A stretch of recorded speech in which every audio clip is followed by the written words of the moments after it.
How will the coronavirus impact the law school admissions process?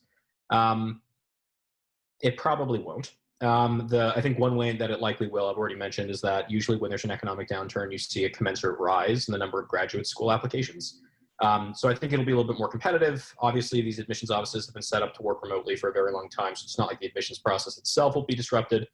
The universities will probably move admissions operations online. I think that if you're attending this webinar, it's safe to say that you are, not currently attending law school. And what's more, you're probably, at least a year or so away from applying, in most cases for the people on this call, or on this webinar.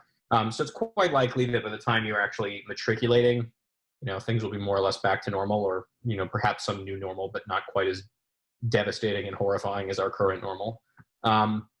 But I think that for the most part, I don't think that you should be worried too much about the sort of campus life. Plus, this isn't college. Like in law school, a lot of the work that you're going to be doing is independent. And while the social element is fun and it's pleasant, I wouldn't describe it as being strictly necessary to a successful law school experience. That's not necessarily what it's not as much about the sort of social elements as, say, college. Thanks for tuning into the show. Please subscribe if you haven't done so already to be notified of new episodes as I release them. And feel free to reach out if you need anything at all as you move forward with your prep. I'm happy to help however I can. In the meantime, I'll wish you all the best and take care.